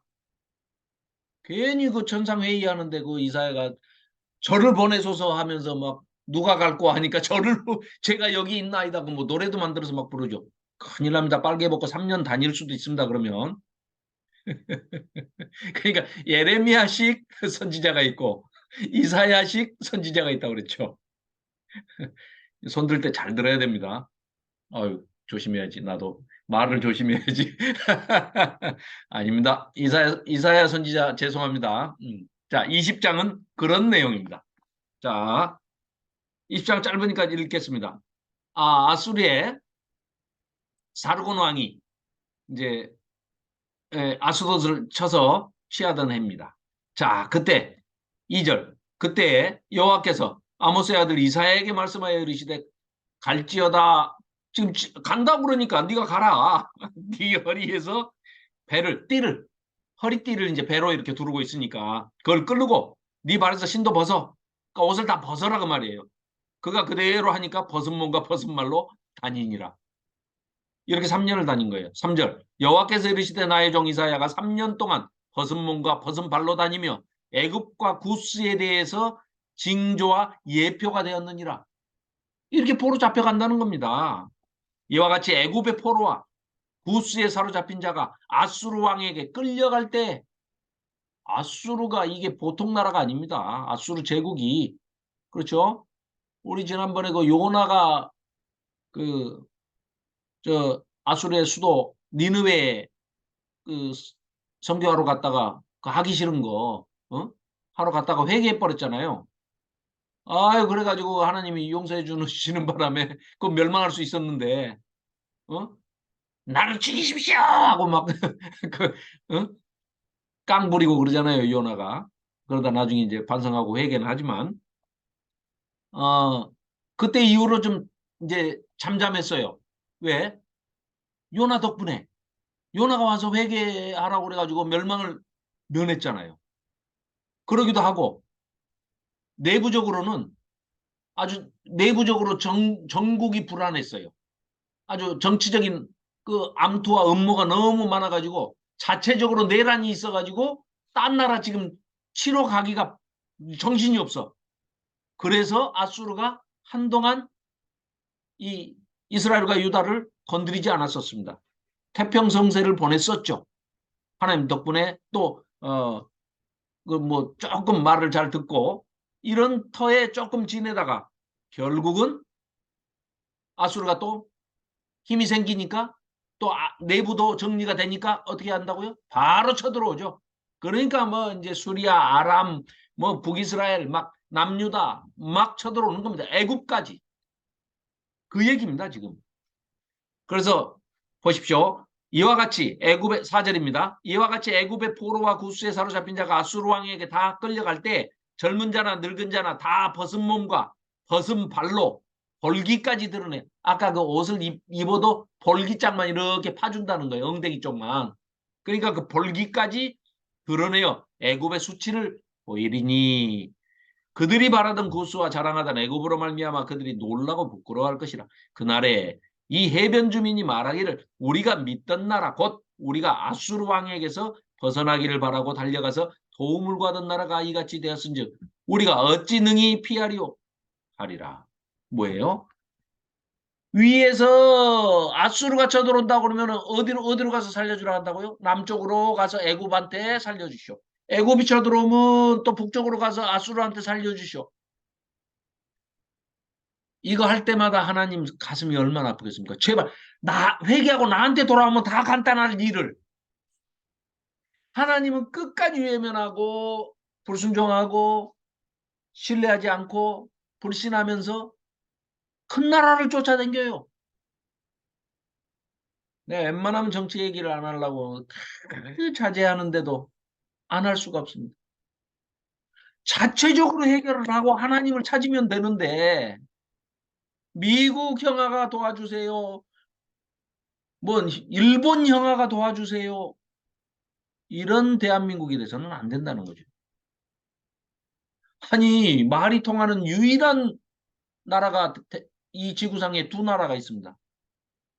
대한민국과 북조선 인민공화국, 조선민주주의 공화국. 아니 똑같은 한국말을 쓰는 형제들인데 단일 민족이고 형제들인데 서로 화합해서 잘할 수 있을 텐데. 자, 넘어가겠습니다. 시간이 없기 때문에. 자, 21장까지만 하고 마치도록 하겠습니다. 자, 그래서 21장은 해변 광야, 그리고 두마, 그리고 아라비아에 관한 예언입니다. 자, 주변국들에 관한 예언이고요. 다음 주에는 이제 그 종말론과 그 후에 내용에 대해서 39장까지를 한꺼번에, 이 다음 주에는 39장까지 하고 다시 열왕기서로 돌아가도록 하겠습니다. 그래서 오늘은 21장, 결국은 이제 해변 광야에 대한 경고. 이게 이제 에스겔서 20장 35절과도 이제 그 내용이 같은 내용인데요. 자, 보시면 페르시아와 메대 연합군에 의해서 이제 무너질 해변 광야, 해변 광야. 바벨론 큰 강 유브라데 강을 얌으로 이제 이렇게 표현을 하고 있는데요. 이따 살펴보십시다. 그리고 바벨론을 두려워하거나 의지하지 말라고 이제 말씀을 하고 계십니다. 두마는 에돔을 지금 여기서 두마라고 지금 표현을 하고 있는데요. 에돔에 대한 경고, 또 아라비아 광야 있죠? 그 아래쪽에 아라비아에 대한 경고. 결국 무너지게 될 세상 나라, 그건 다 하나님께서 주관하시고 하나님께서 만드신 세상이기 때문에 그런 세상 나라 의지하지 말아라. 하나님을 의지해라. 라고 말씀하고 계시는 그런 장면이죠. 그래서 자, 9절 보십시오. 보소서 마병대가 쌍쌍이 오나이다 하니 그가 대답하여 이르시되 함락되었도다 함락되었도다 바벨론이여. 갑자기 이런 얘기가 나오면 이게 신구약 중간사의 내용을 모르면 이게 무슨 얘기인가 이럴 수 있습니다. 아니 이제 아수르가 지금 판을 치고 있는데 갑자기 나타나지도 않은 바벨론이 망하는 장면이 또 여기서 소개되고 있잖아요. 이거는 이미 그러니까 우리가 신구약 중간사로 얘기하면은 어떤 식이 되는 겁니까? 자, 아수르 제국이 누구한테 무너집니까? 페르시아 제국한테 무너지잖아요. 그렇죠? 바벨론 제국에 무너지잖아요. 아수르 제국이 바벨론한테 무너지고 바벨론이 페르시아한테 무너지고 그 다음에 헬라, 로마, 아빠페 헬로 이렇게 되죠. 아수르, 바벨론, 페르시아, 헬라, 로마 이렇게 이제 쭉 연장선상인데 이 지금 아수르를 물리치는 바벨론 539년에 바벨론에 의해서 아수르가 멸망을 당하고 말죠. 이 제국이었던 아수르도 바벨론에 멸망을 당하는데 그 바벨론도 사실은 멸망당한다. 페르시아에게. 그렇죠? 그래서 고레스. 예. 고레스가 결국은 나중에 고레스 칙령에 의해서 바벨론에 포로 잡혀왔던 이스라엘 유다 백성들을 다 고향으로 돌아가라. 이렇게 고레스 칙령을 발표하지 않습니까? 거기까지를 지금 그러니까 역사가 이 진행되는 과정이 총 이사야가 다루고 있는 이 범위가 약 200년입니다. BC 740년부터 시작해서 536년까지 만 200년 동안의 일을 지금 다루고 있는 겁니다.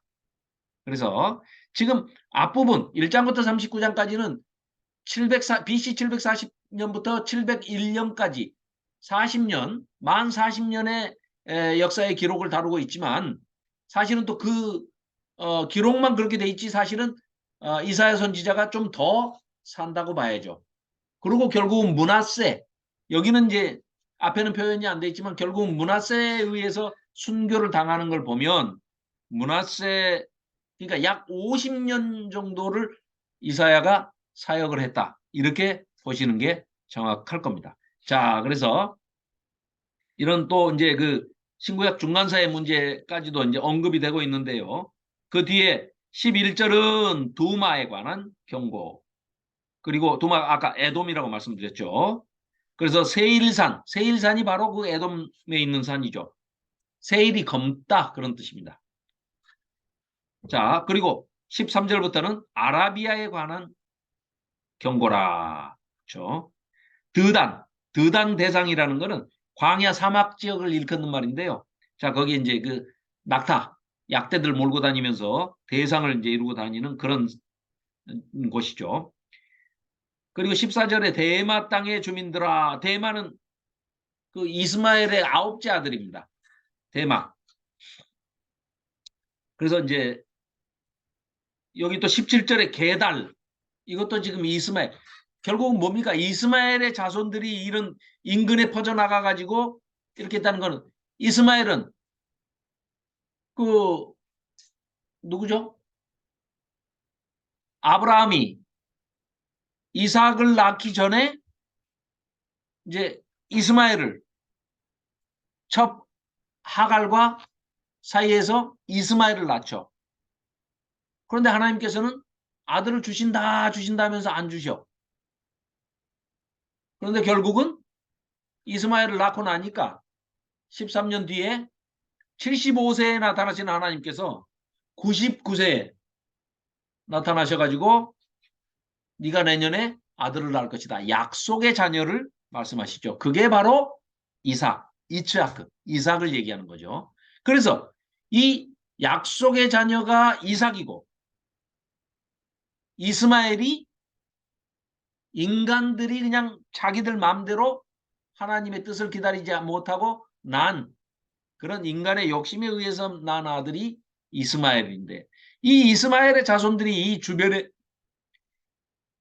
남유다 북이스라엘 주변에 국가를 형성하고 이렇게 물론 뭐 부족국가 형태이기는 하지만 작은 민족들이기도 하지만은 이 어떻게 보면 형제 한 아버지의 어머니는 다르지만 한 아버지의 자손들 아닙니까? 그럼에도 불구하고 이들이 결국은 찌르는 눈에 가시가 돼서 결국은 서로 원수가 되고 하나님의 노를 사고 결국은 멸망당하는 그런 과정까지를 볼 수가 있겠습니다. 자, 오늘은 여기까지 해서 21장까지만 하고요. 22장부터 다음 주에 이사야의 종말론 그리고 39장까지를 조금 빨리 살펴보도록 하겠습니다. 자, 이상으로 오늘 아까 그 저기 남원 그 전도사님께서 들어오셨는데 자꾸 이게 뭐가 잘 안 되시나 봐요. 잘 안 잡혀가지고 중간에 나가신 것 같은데 아무튼 이제 오늘은 자, 제가 간단히 기도하고 마치도록 하겠습니다. 하나님 아버지 베풀어 주신 사랑과 은혜와 진리에 감사를 드립니다. 아버지 하나님께서 우리에게 오늘 또 들려주시는 이사야 선지자를 통해서 들려주시는 말씀이 하나님의 고엘 제도, 기업 물음, 즉 계속하시는 그 은혜를 오늘 우리에게도 새로운 성전으로 세우셔서 우리 안에 내주하시고 또 거하시는 성령님을 우리가 모시고 사는 우리 교회들이 다 새로운 성전으로 또 거듭나게 하시고 또한 아버지 하나님의 기업 물음에 고엘 제도의 그 은혜로 인하여서 우리가 다 아버지 하나님의 구원을 입으며 또 구원의 은혜를 입은 자로서 이 땅에서 살면서 아버지 하나님의 뜻을 기뻐하시는 뜻을 온전히 다 추구하며 실천하며 나아가는 종들이 다 되게 도와주시옵소서. 감사드리오며 예수 그리스도의 이름으로 기도하옵나이다. 아멘. 자, 네, 여기까지 하고 기록을 마치겠습니다.